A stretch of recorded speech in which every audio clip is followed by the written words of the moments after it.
Paz, meus queridos irmãos. Hoje eu vou trazer um contexto do Salmo 139. Vou fazer uma apoteose de Deus que está aqui nesse capítulo. Mas eu te peço, irmão, que você leia todo o capítulo de Salmo 139 até o fim para você entender essa revelação nesse texto literário, profético, de grande revelação. Estudei a manhã inteira hoje sobre esse assunto, né? Li bastante, olhei bastante aulas sobre esse contexto. Eu vou ler apenas do Salmo 139, versículo 9 até o 18, para mim não me estender nesse vídeo, porque é bastante informação. Mas eu quero que você leia para você entender o que eu vou falar nesse vídeo. Então comecemos. Que a palavra de Deus diz assim, ó. Versículo 9. Se tomar as asas da aurora e habitar nas extremidades dos confins dos mares, ali a tua mão me conduzirá e a tua destra me sustentará.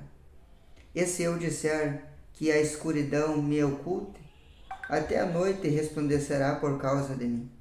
Mas nem para ti as trevas serão demasiadas escura, pois para ti noite resplandece como o dia, e a escuridão é como a luz. Portanto, tu me formastes os meus rins, e tu me teceste no ventre da minha mãe. Eu te louvarei porque me formastes de um modo maravilhoso, e as tuas obras são prodigiosas, e isto a minha alma sabe muito bem. Na minha formação, os meus ossos não foram encobertos de ti, quando em segredo fui modelado nas profundezas da terra. Os teus olhos viram as minhas substâncias ainda informe, e no teu livro todas essas coisas foram escritas, quando dia a dia iam sendo formadas, quando nenhuma delas ainda existia. Glória a Deus, que texto maravilhoso.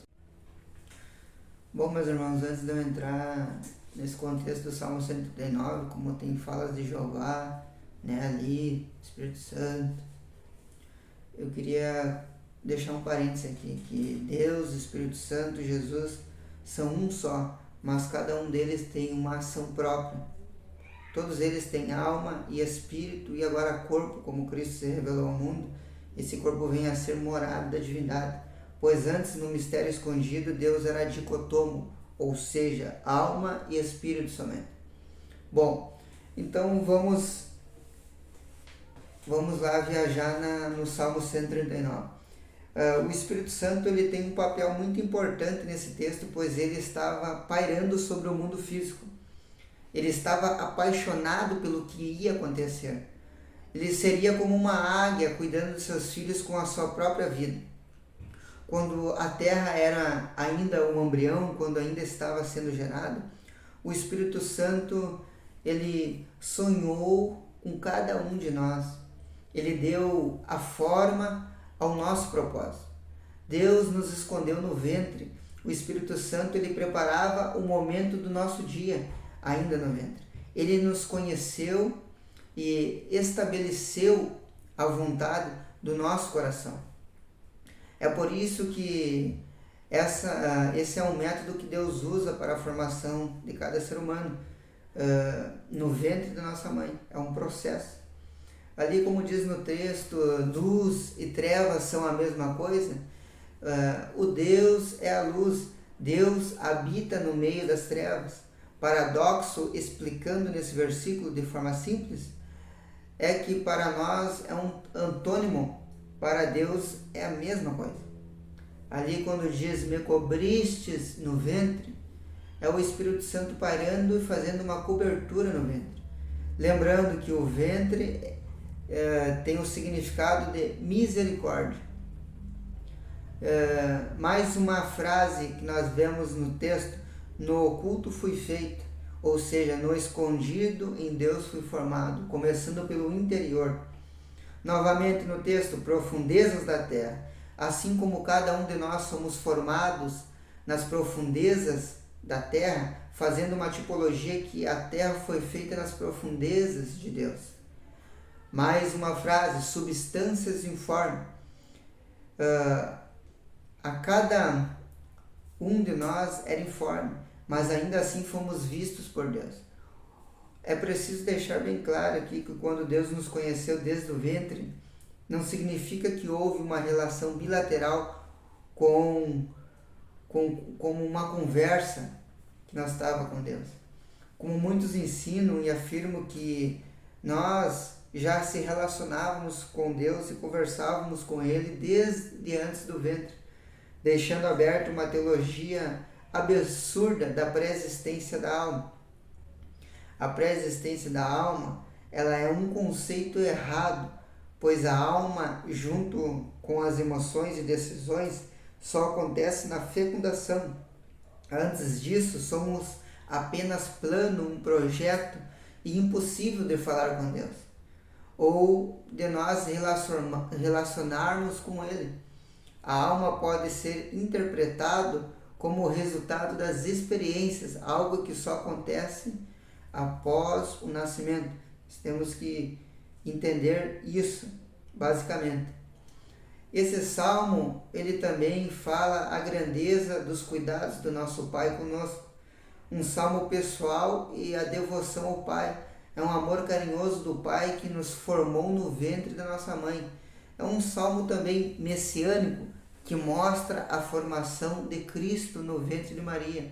Um maravilhoso prodígio divino quando a sua alma coexistente deixou do seio do Pai para encarnar-se no ventre de Maria.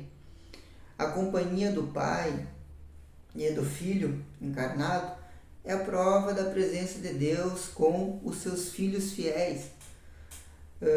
Todos os caminhos de Cristo estavam com o Pai. A comunhão de Deus com o nosso andar e a familiarização com os nossos caminhos. Se Deus ele está familiarizado com os nossos caminhos, é porque eles são santos e todas as palavras faladas por Cristo eram conhecidas do Pai. Como o Filho estava guardado pelo Pai, ninguém podia colocar as mãos sobre o Filho até ao tempo da sua paixão. Cristo é um homem encarnado, a obra do Espírito Santo em todo o tempo. O Espírito Santo esteve presente com ele. Uma situação que tipifica Cristo também é uma prova de que Deus está presente no Sheol pela sua justiça. Fala também da morte e da ressurreição de Cristo. A onipresença e a mão direita e esquerda de Deus presente nos nossos pensamentos, pode ser os pensamentos mais remotos, tem a presença do nosso Deus. Nem a morte do homem pode se apartar da presença de Deus. Mesmo nos lugares de treva, o justo será revelado de modo que as mesmas trevas os delatarão. O interior do ventre da mulher, onde o homem é formado, é uma prefiguração da presença de Cristo também no Hades. O trabalho de Deus na formação do homem e de Cristo no ventre de sua mãe. Esse texto ele relata a formação e a modelação também do nosso corpo humano diante dos olhos de Deus. Os olhos de Deus nos viram como o embrião e depois como feto. Antes de existirem o livro da vida, já havia registrado todo o plano de Deus em nós. O livro da vida, ele é um tipo do espírito humano que pertence a Deus. E é a possibilidade de sucesso com as quais nascemos são infinitas. Os pensamentos de Deus ao nosso respeito são imensos. Então, o nosso plano, a nossa vida aqui na Terra, ela tem um propósito, antes mesmo de nós existir. Então, vá de cada um de nós seguir esse propósito. Deixar o livre-arbítrio com o nosso livre-arbítrio, deixando o Espírito Santo nos guiar para seguir a esse propósito. Porque muitos se perderão do propósito por agir por vontade da sua própria corruptência e não vão querer o propósito ideal e original que Deus tem. Pois cada ser vivente que nasce com um propósito. Mas esses mesmo negam a Deus, negam a Cristo e não querem seguir a sua vontade. Por isto serão desertores da glória de Deus. Eu deixo essa mensagem, eu creio que vai dar uma luz ao seu ver nesse contexto do Salmo 139. Graça e paz aos meus irmãos.